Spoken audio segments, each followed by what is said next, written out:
I want to introduce you to Abu Dhulama. Wow, Abu Dhulama. What a personality, huh? So this is a person from the early, like the kind of like the middle Tabi'een era. He's alive at that kind of time, and so he's definitely around when Tabi'een are around. He's a poet. People disagree on his name, and some people say his name is Zand ibn al-Jun, and some people say that doesn't really make sense. It should be Zayd ibn al-Jun or Zabad ibn al-Jun, but whatever. Usually they go with Zand or Zanad ibn al-Jun al-Asti, and some people, whether he was a freed slave or they're not sure. He is a poet, right? Um, an interesting, colorful character that really gets a lot of royal audience, and he's somebody who is he stands out one for his self-deprecating kind of behavior. He was ugly. What an accolade, huh? So apparently he was ugly. He was incredibly eloquent, but he would own his ugliness. Like he would be kind of very like he would kind of just self-deprecating poetry. He'd cuss himself, he'd insult himself, and he'd really praise a lot of the Abbasids, and obviously they liked that. Naturally, people like being praised, which makes sense. So those of you that recall, we previously, I think, just briefly spoken about the takeover of Damascus by the Abbasids. And when they took it over, it was you had people like Safah, who was Abu Abbas Safah, who was like this. I mean, I believe just thousands of people were kind of slaughtered. But so he's in control. He takes it over, and there he encounters this Abu Dhulama, who is often just praising the Abbasids. He's praising Safah. He's really, so they kind of like this guy. He's incredibly eloquent. He's weird looking, but compared to his looks, he's incredibly confident. Like, he's so confident that he doesn't make, and he's so witty and sharp, thinks on the spot, that they kind of take him, they find him amusing. So I thought, let's introduce him and some key characters that revolve around him. So you've got As-Safah, then you've got Mansur, Abu Ja'far al-Mansur, who becomes the caliph. After him, you'll have his son Al-Mahdi. You'll have Al-Mansur's wife, Al-Khayzuran, who is this powerful character as well, personality. We can speak much more about her another time, but she appears in this chapter as well with Abu Dhulama. So these are some top names that are kind of appearing around this character, and we can see here he was somebody that, just speaking about receiving, he would not miss an opportunity to receive. Like, he would thrust himself upon the opportunity. Like, he would force, like, he would just be there, basically. Just any opportunity, he would just be like to the caliphs, could I please have some some reward or some so it's said that he wants he meets Safah, who is this, this major Abbasid kind of, and he praises him. And here's one praise that you can see in that poem right there. He says that لو كان يقعد فوق الشمس من كرم قوم لقيل اقعدوا يا آل عباسي. Allah. He says, if there were a people that sat above the sun, it would be said to them, like they would have to say as well, that uq'udu, that sit, ya al Abbas, oh the family of Abbas, meaning that if there were people above the sun, above them would be Al Abbas. You get it? Like, this is the maqam of the Abbasids. that he's saying that so you've got, right, I was trying to, he says ثم ارتقوا في شعاع الشمس. All right, that didn't work out, did it? I was trying to, nope. Right, let me just take that back a bit. Right, so he says في شعاع إلى السماء فأنتم أكرم الناس, that this, even such a people who are above the sun, if they existed, they would have to say to Ali Abbas that you guys are above us and you are the most noble of all people. Like, look at the level of kind of praise that he's hurling at the Abbasids. So he meets Safah one day, and sometimes it was his audacity. You know, there's a saying that sometimes if you have the audacity to ask, sometimes you just get. You know what I'm saying? So he meets Safah and he says to Safah looks at him and he says, like, what's up? And he says, Ya Sayyidi, you know, my master. Your master. He says, I have an ask. So the guy says, obviously, king. He says, yeah, what? He says, Kalbasid or Kalbasid. He says, I just want a hunting dog. So Safah says, okay. He says, give him a hunting dog. And he goes, Ya Sayyidi. He says, but to be with the dog, I'm going to need a horse. I've got to chase after the dog on the horse. Samjha karo, yeah, samjha karo. So Safar says, give him a horse. He goes, yeah, Sayyidi.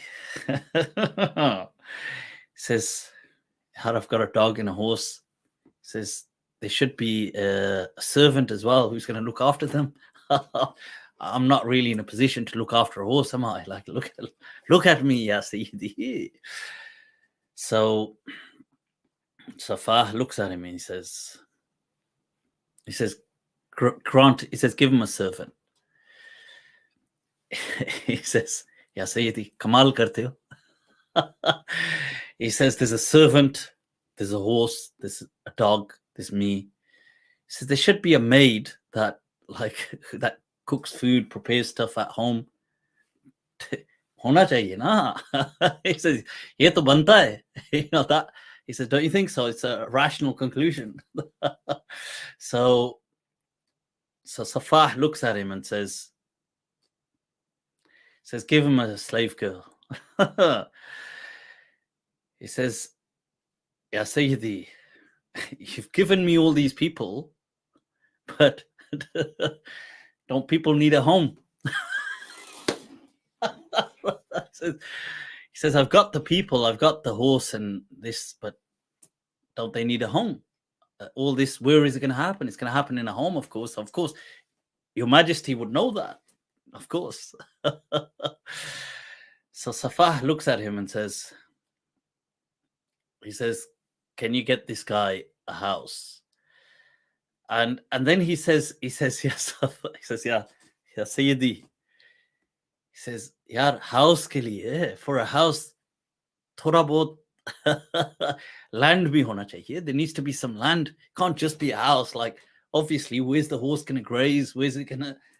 He says, samjha karo yaar. This one, you understand, man. You man of understanding, man. So they say Safah just laughs and he says, give this guy some goddamn land. Get him out of here. So this is the kind of character that Abu Dhulama is. He's so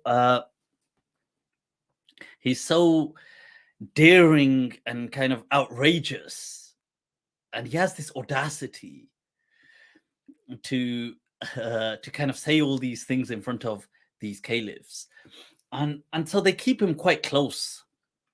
They think, like, you know what, and he says good poetry, so they kind of like that, and they feel that, yeah, you know, say poetry for us every now and then, and he does. And this is an example here. One day, he this is an incident. He was after the Caliph Safah and had died. He was saying one of these poems, which you've got right here under the picture, that inni sa'altu an-nasa ba'daka kullahum fawajadtu asmaha man sa'altu bakhila. You see, he says this in Abu Ja'far al-Mansur's time. Now, Abu Ja'far al-Mansur was known for being incredibly tight-fisted. Those of you that have watched I've got a clip on YouTube called about Asma'i, Sawtu Safir al-Bulbuli, the poem that where it's those of you that haven't watched it, definitely advise you to watch it. It's about where Abu Ja'far al-Mansur is trying to con these poets, because he was so tight-fisted. They used to call him Abu Dawaniq, and Daniq is like, so you have a dinar and a dirham, and then you have smaller change, which is made up of more less valuable metals. And these sometimes were known as filths, and where you get the money with the term fulus in Arabic, or some in this time were called Daniq and Dawaniq. And they used to call him Abu Dawaniq because he clings on to them. So let alone the silver or the gold, he's not letting that go. And so in his time, Abu Ja'far al-Mansur, there were a lot of reforms that were taking place.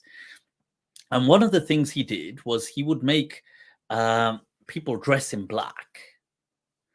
And what he did is he would make them wear these kind of hats with these sticks in there that would hold them up, these black hats. And they would wear their sword underneath behind their back, and he would make them write that this is only for in his court, this is not for the general public, but this was for the royal elite, that they would write this verse on the back of their qamis, which was that sayakfika, he's got it, fasayakfikahumullah wa huwa as-sami'ul alim, this verse. So this is how he would have them kind of dressed. So you can see this is it's a strange kind of practice, but he had this going on at a little period of time. Abu Ja'far al-Mansur did. And it's weird. So whilst that's happening, Abu Dhulama is in that position as well, because he's from the royal court. So he's in there and he's got this long face. And so Abu Ja'far sees him and he says to him, so you can see here, like, Dakhala Abu Dhulama yawman ala Abi Ja'far. And he's told the people to wear black and these long hats with these kind of little sticks inside holding it up, and يعلق السيوف في المناطق ويكتب على ظهورهم فسيكفيكهم الله وهو السميع العليم. And then when he sees Abu Dhulama, he says to him, in this dress, he says to him, Ma haluk, he says, what's up, how you doing? He says, Sharru hal, he says, I'm in the worst of conditions, Ya Amir al-Mu'mineen. And he says, why so? He says, Wajhi fi nisfi, because the hat is so big. It's like, it's like I've just got this is all of my face that I've got, and look at the state of it. And he says, Wasayfi fi isti. And he says, and my sword is up my istis, rectum. So it's up my behind, because he made them wear their swords, hang it behind. And he says, وَقَدْ سَبَغْتُ بِالسَّوَادِ ثِيَابِي, and I've dyed my clothes black, which wasn't a good thing for people back then. He says, وَنَبَذْتُ كِتَابَ اللَّهِ وَرَاءَ ظَهْرِي. And this is obviously playing on the verse of the Quran, that those people who throw the book of Allah behind their backs. And he says, and I've thrown the book of Allah behind my back, meaning that you made me write this on my back, فَسَيَكْفِيكَهُمُ اللَّهُ, that Allah is sufficient for them. And then obviously in the Quran, when it mentions people who take the book of Allah behind their backs, that's as a diss to them, those people. So Abu Mansur, when he hears that, he just kind of bursts out laughing. And he says himself, before Abu Dhulama says, we were hoping that our Imam would gift us things. And then he says this poem, وَكُنَّا نَرْجُو مِنْحَةً مِنْ إِمَامِنَا. that we were hoping a gift. فَجَاءَتْ بِطُولِ زَادَ فِي الْقَلَانِسِ. He says, and when he came, the gift he gave us was just wearing like these long hats. تراها على هام الرجال كأنها دينان يهودا جللت بالبرانس. He says, as though they're these Jewish bells that we're just wearing on our heads. And Mansur burst out laughing, and then he said to him, look, he says to him, in other words, that you better keep a lid on it, okay? Because he says, make sure nobody else hears this from you. So they did have this kind of fear, because he was quite like he had no filter. He would just say stuff which is so crazy. And to give you an example of that, this one time, Abu Mansur's wife passes away, one of his wives.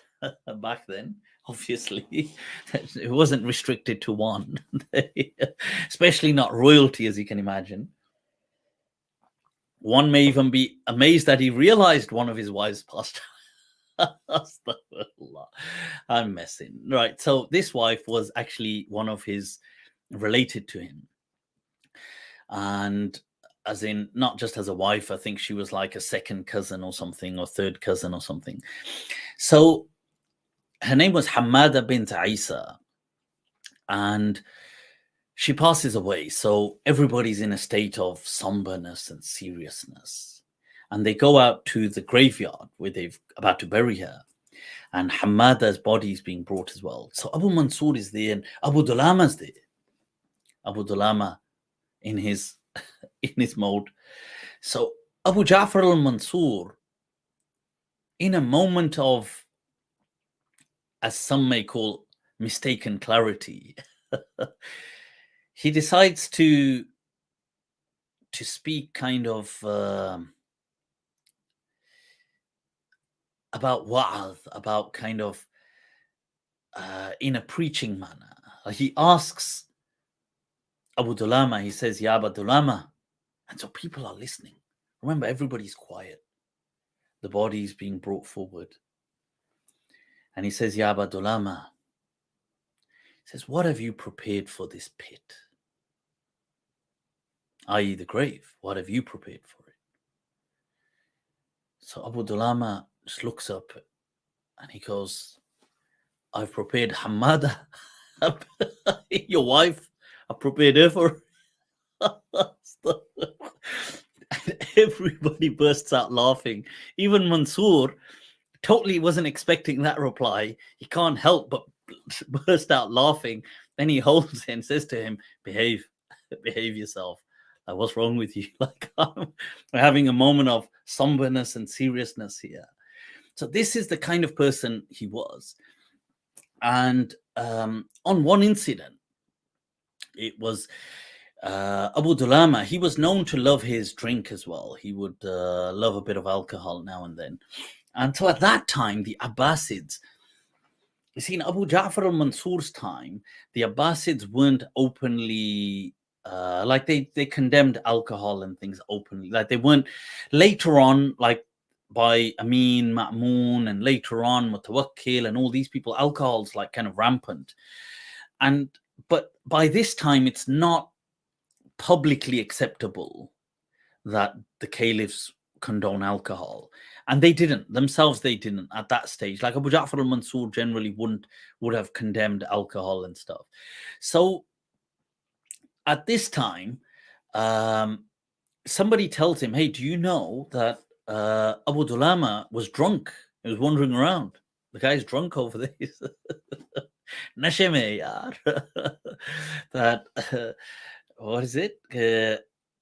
Saki mujhe, that what's the famous main nashe mein hoon, Saki mujhe maaf karo, main nashe mein hoon. That, so Abu Ja'far al-Mansur says, is that true? So he's busy, he's doing something, and he says, look, I won't have it that any of my court, like the people of my royal chambers, that they are drunk. I won't have this. So he says, look, I haven't got time to see to it now. He says, just apprehend him and throw him in a cell. So they managed to catch Abu Dhulama. He's going somewhere, he's tipsy. Nazuk mizaj aap qiyamat hai Mir ji. Allah. This is one of Mir's epic lines. He says, Nazuk mizaj aap qiyamat hai Mir ji. Shisha na mere muh lagao, main nashe mein hoon. Something along those lines. He says that he describes his own temperament, that I'm such a sensitive person, that and he says that, move the glass from my lips, that I'm in a state of intoxication.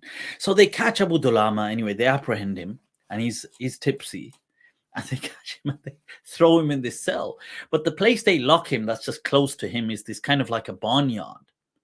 So they lock him in there, and he's there, and he wakes up and he's in this place with chickens, and there's like chickens moving around, and he's locked in this kind of barnyard.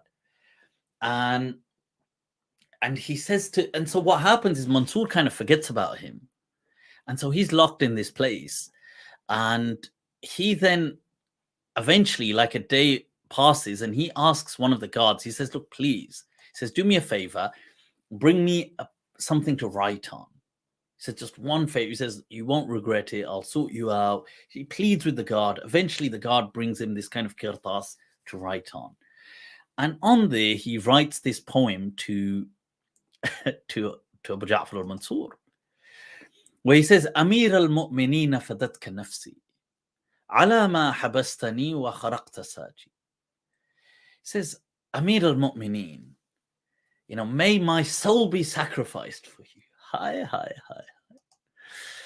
He says that, for what did you imprison me and kind of ruin, like, look at me, I'm in like kind of shreds, I've been thrown here, like, they roughed me up a bit. And he says, over what? He says, amin sahba safiyat al-mizaji ka'anna shu'a'aha lahbu siraji. He says, over a drink that is so pure in its temperament, that as though its flames are being emitted from a lamp. Like, he's obviously praising the alcohol. But then he says, أقاد إلى السجون بغير ذنب ومن غير جرم كأني بعض عمال الخراج. He says, I'm being dragged to a cell as though I'm a rebel who's refusing to pay taxes. Meaning that you get some of these chiefs and tribal chiefs and these people who refuse to pay these kind of heavy taxes, refuse to pay their taxes, and they get dragged to prison. This is how I'm being treated.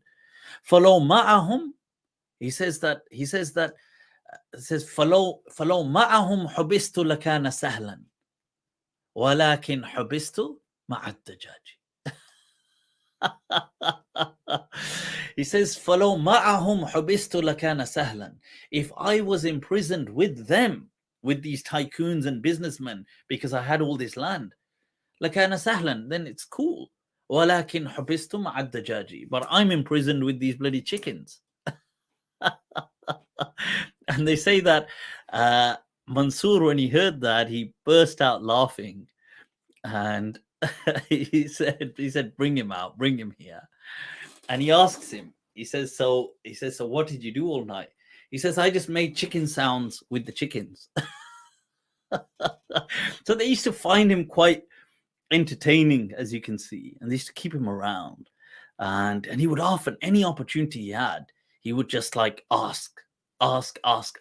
He would not, this like the receiving hand. He was just like double, always just any opportunity he'd have. They say to one of the caliphs, he came back from some battle, and Abu Dhulama said to him, he said, MashaAllah, you're back from the battle. He said, I took an oath. I took an oath. He said, I took an oath, if I see you, you're going to, he says, I see you safe and sound, of course. I see you, you're going to pray upon the Prophet. Caliph said, indeed. He said, what a nice thing to do. He said, and you're going to give me 1,000 gold pieces. I took an oath. So the caliph said, look, as to the first, praying upon the Prophet, of course, sallallahu alaihi wasallam. The second, what's that got to do with me? He goes, no. He goes, yeah, Khalifa, I took an oath of them together combined. You can't tear them apart. And then they would just say to him, you bloody scoundrel. And then they would give it to him as well often. He'd say, so in that case, he gave it to him as well, the caliph did. He said, you know what, give him his bloody gold pieces and tell him to get lost. And so this is how he would be on every opportunity. He'd get Abu Dhulama would be there. And he would just seize any and every opportunity to ask for something. So like that, we have this incident where this is another one incredible. But this, before we get to that, one about something to show his quick wit. After Abu Ja'far al-Mansur passes away, his son Mahdi, he actually, Abu Ja'far was really tight-fisted, but Mahdi was actually quite giving and open. So Abu Dhulama, from a younger age of Mahdi, he kind of like, he gets in his good books always, saying a nice poem for him, doing this, charming him. And so he has a soft spot for him as well. And what happens is one day in Mahdi's gathering, Abu Dhulama comes in. He's like boxing in, comes along, and Al-Mahdi, the caliph, is sitting there. And he's got a bunch of people, a dozen, but they're all incredibly prominent people, like tribal chiefs. And what happens is Mahdi looks at Abu Dhulama, and he's in that provocative mood. He says, Ya Abu Dhulama, he says, you have to pick one person in this gathering and you have to insult him. Because his poetry was really good, and he was really good at these, what the Arabs call hija, which is like insulting poetry. It's like a diss. So he says, you have to insult him. So Abu Dhulama says, sorry, what? And he says, you better. He says, this is not an option. Mandatory, this one.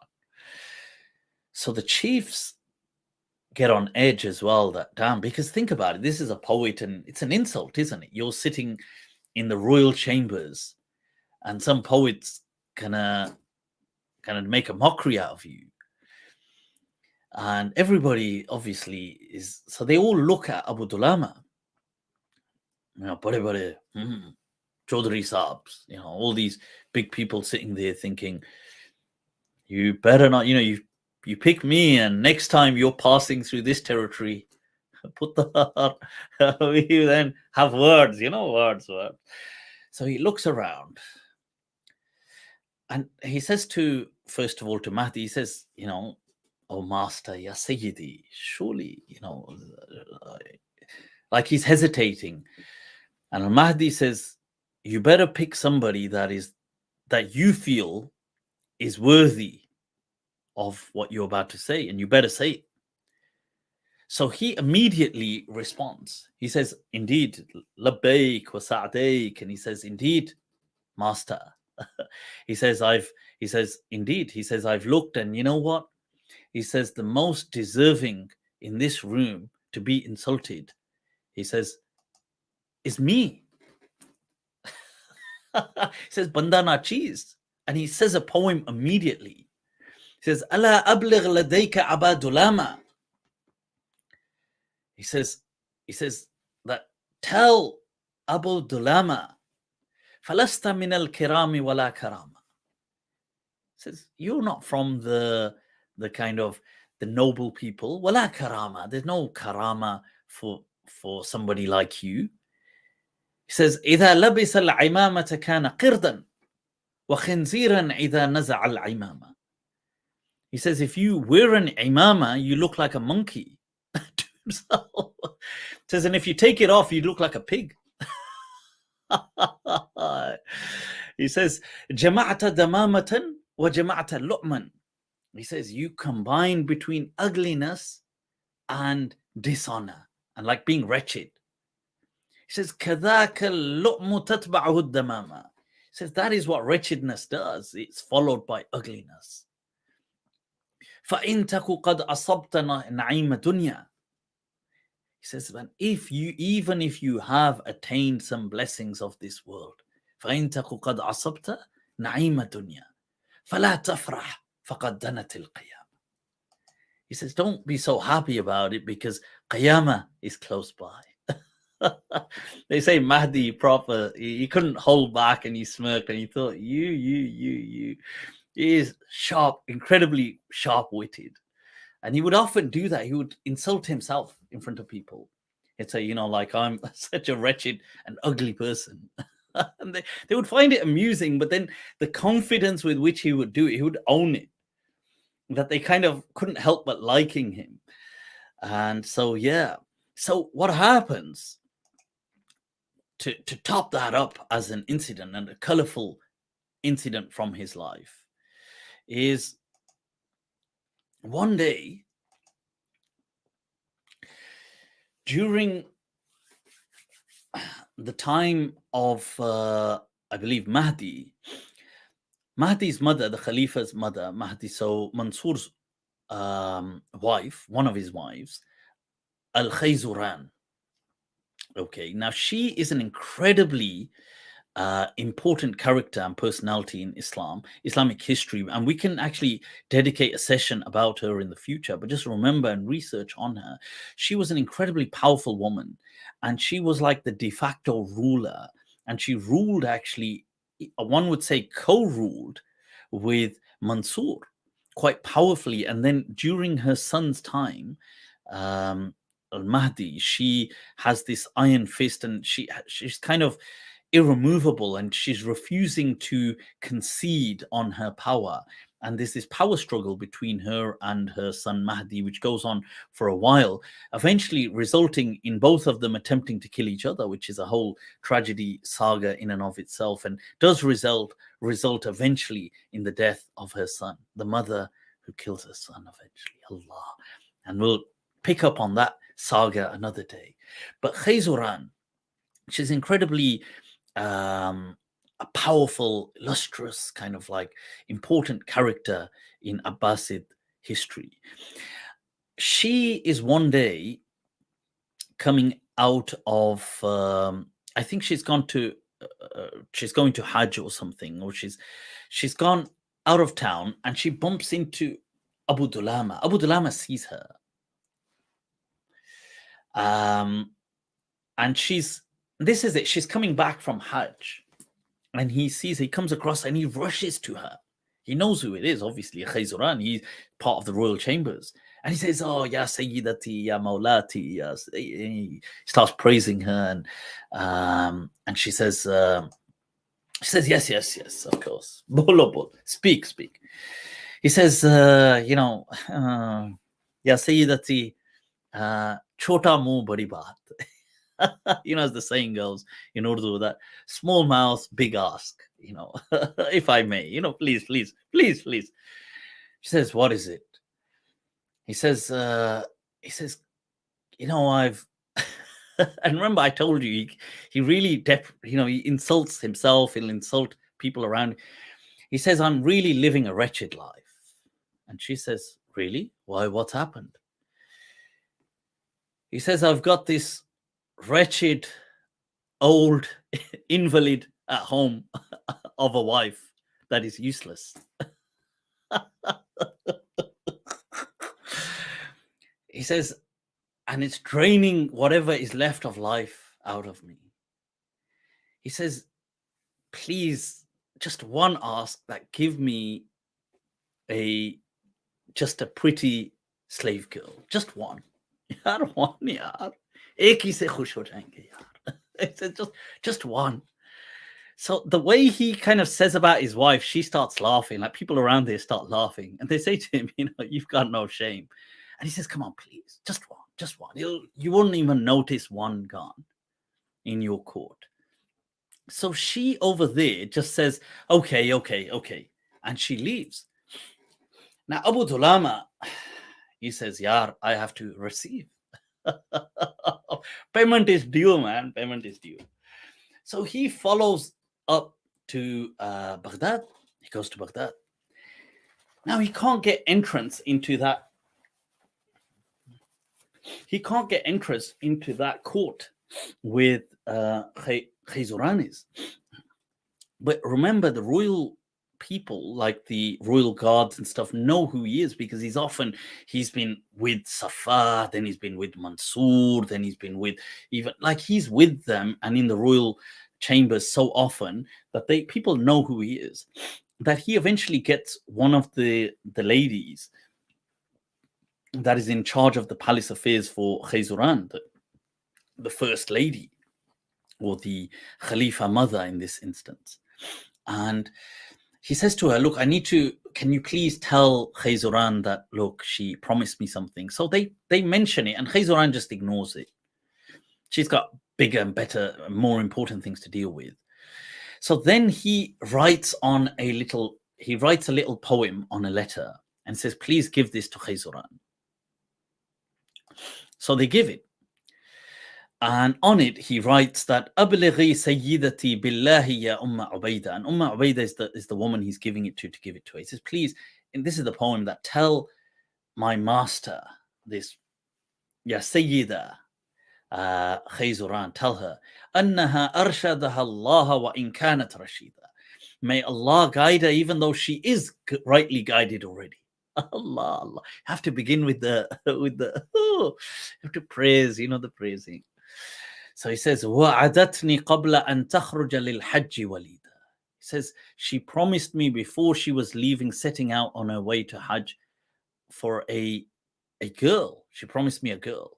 He says that فَتَأَنَّيْتُ وَأَرْسَلْتُ بِعِشْرِينَ قَصِيدًا. He says, I waited and waited and I sent her 20 poems in her praise. He says, كُلَّمَا أَخْلَفْتُ لَهَا أُخْرَى جَدِيدًا.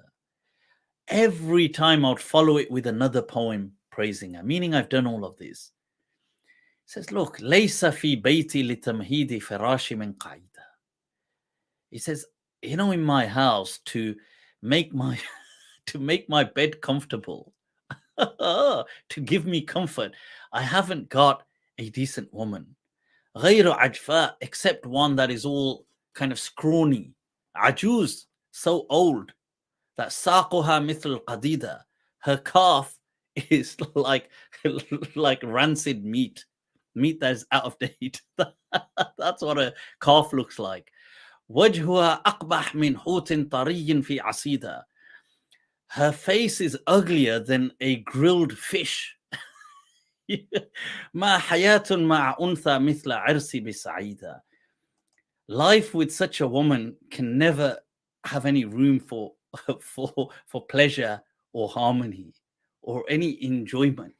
So when Khayzuran read this, she burst out laughing. All the people in the courtyard burst out laughing. They were like, this guy has got no shame. And then, you know what? It's one of those things that they can't help but kind of like him as well, because he's so outrageous. And so she says, you know what? Says, give him a slave girl. So they give her this really pretty, beautiful, mesmerizingly stunning slave girl. So what happens is he's left because he sends this and they tell him, first of all, go. So he goes back to where he's from, the town. And then Khayzuran says, you know what? I did promise him, so send him. So she sends this stunning, beautiful kind of girl. Her right hand possesses, this. So what happens, kismet, kismet. So what happens, the royal guards turn up to his humble abode with this slave girl, stunning, absolute epitomizing beauty, radiating a glow. So they turn up and this bechara's not at home. He's not there. Who's there? His wife. The one who said whose face is like a grilled dead fish that has been grilled. She's at home and she says, how can I help you? And they say, well, the royal palace has sent a gift for Abu Dhulama. As soon as the wife sees what is basically like Miss World or this beauty pageant right there, they can see that, whoa, she thinks my life is over. She thinks this is like, my life is ruined now. Because there's no way once he sees once he sees her, that there's any room for me left in his life. Like, it was bad as it was, but now he's got this, he's just gone from, I don't know, he's just had the he's got this is game over for me. So she's kind of really upset. So the slave girl is there. So the slave girl, they put the slave girl in the way the houses were kind of made. They had these other quarters. So she's in this other quarter. She doesn't know what's going on. They've just told her, you're going with this place. And that was their kind of life. So she's whatever, okay, or whatever with it. So what happens is here, Abu Dhulama's wife, they have a son who's of age. He's like a grown son, like a young man. His name's Dulama. That's why they call him Abu Dhulama. She calls Dulama and she says, son, tumhare azmaish ka waqt aa gaya hai. The hour of your test has arrived. Allah. Dulama is thinking, Yar, I wonder what afa and musibah has landed. What is the test? Mother, what is the test? She says, today you have to prove your loyalty to me as a son. He thinks, Yar, what this one, man? What this son? What is this loyalty, man? He says, I am your son. He's thinking, damn, I don't know what I have to do. She says, look, your dad has received a new, a luxury item, shall we say. It means it's game over for your mother. But you can save the day. You go into that chambers where she is, and you tell her that you are the rightful owner for her. That basically she's been designated to this. She doesn't know exactly who it is. She's never met your dad. So you say it's her, it's you. And then you do the deed, man. My son, you do the deed, have the intimate moments with her. See, because once you're intimate with according to the general thing, is that's then exclusive. So, like any son under such pressure of loyalty, having to face such an arduous, difficult task, one must express themselves intimately with this epitome of beauty. So he takes up that task. So he says, okay, labbaik wa sa'dik. So he goes to the chamber and there's this beautiful girl. And he says to her, it is I. And he's this young man, strong, he's got his charm, he's good, reasonably good looking. So and they connect and they chill and then they have their intimate connections and and they're kind of loving it. And so what happens is now the son, fresh, life, Salah, kya life hai, yaar. It's like, what, all of a sudden a person, when a person's in a happy stage moment in life, then they remember other happy things. I haven't been on a walk in a long time. Walk karke aate hain, yaar. I'll go on a walk, man.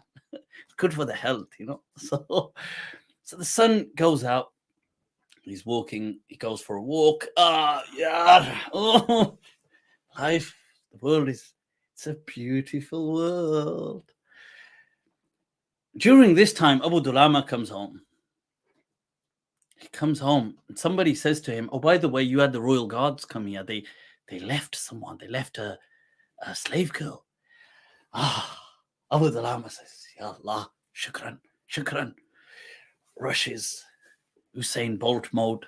rushing home, rushes into the guest chambers, sees this beautiful girl. He thinks, wow, wow. Halawatul Iman, the sweetness of Iman, he feels it. He thinks this is amazing. Wow. My du'as have come true. The Lord gives and gives. Wow. He's about to jump onto her and hug her, and she says, whoa, whoa, whoa. Old man. What, man? Who are you? Who are you? Who are you, man? Who are you? He says, sorry. He says, I'm Abu Dhulama. She says, so? He says, no, I'm you were sent here for me. She goes, sent here for you? Are you drunk? She says, I was sent here for this guy, and it's amazing, young, brave man. She starts describing him. Says he's like tall, he's got this build, he's got this hair like this. And she says, yeah, I really like him. That's my master, Sayyidi. That's my master. And yeah, we've got an epic bond. He says, what are you talking about? Where have you met? She says, what do you mean? Where have I met him? I've been with him all day. We've been together. He's just gone out somewhere right now. Abu Dhulama clocks it. What's happened? He realizes this is a plot. This is a conspiracy, man. The Illuminati, man. The plot against me, man. This one, not fair. So Abu Dhulama goes, finds his son, Dulama, drags him to the caliph, who's Mahdi. He starts roughing up his son, slapping his son, drags him to the caliph. فَلَمَّا دَخَلَ عَلَيْهِ قال, he says to the caliph says, what's up? قال مالك قال فعل بي هذا ابن الخبيثة. Says, this son of a beep, beep, beep. Look what he's done to me. He says, مَا لَمْ يَفَعَلْهُ وَلَدٌ بِأَبِيهِ. He says, no child has ever done with his father. وَلَا يُرْضِينِ. He says, I'm not going to leave the royal chambers today until you don't execute this bashed. This is what he says. He says, Hatta an taqtulahu. He says, until the only thing that's going to calm this situation is telling the caliph, Mahdi, that you kill him. You have to execute him. So the caliph's like, whoa, calm down, dude. What's happened? This is your son.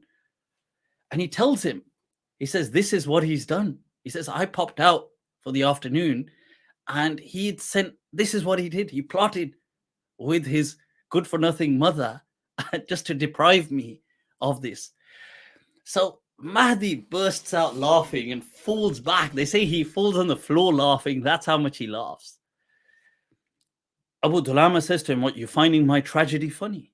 He says, فَقَالَ لَهُ أَبُو دُلَامَ أَعْجَبَكَ فَعْلُهُ فَتَضْحَكْ مِنْهُ. He says, you're laughing, but you find it funny. And then so Mahdi says, you know what, Mahdi's obviously calming. Remember, this is he's been there since his grandfather's time. He's been there since the fast time, since Mansur's time, now his time. This is like an old person in the court. He says to him, look, okay, we're going to please him. He says, as-sayfu wan-nata'. That's the execution sword and the execution. They used to lay out this leather. They'd kind of put the person down and then to kind of drench the blood. He says, as-sayfu wan-nata'. Bring the execution gear. Obviously, just saying to kind of control him a bit. He's like, calm down. Okay. Executioner, execute. Is this what you want? So he says, so then he looks at the son, Dulama. Then Dulama, obviously looking at him, he says, look, قد سمعت قوله يا أمير المؤمنين فاسمع حجتي. He says, okay, you've heard him, now hear me out. So Mahdi says, you know what? He says to Abu Dhulama, he's got a point. I've heard you. It's only fair. This is an execution. It's only fair that I hear. Don't you agree? I hear his hujjah, his argument as well. So he says, sure. So he says, go on then, say it. He says, قال هذا الشيخ. He says, this old man, أصفق الناس وجها. He says he's the most wretched and most deserving of like a slap himself. This is what he's saying about his dad. He says, هو يفعل بأمي منذ 40 سنة ما غضبت. He says, he's been doing this to my mom for the last 40 years, as in he's been he's been intimate sexually with my mom for 40 years. I don't get angry over it. وفعلت أنا بجاريته مرة واحدة وغضب وصنع بما ترى. He says, and I just did this once to his servant girl, and look how he flies into a rage.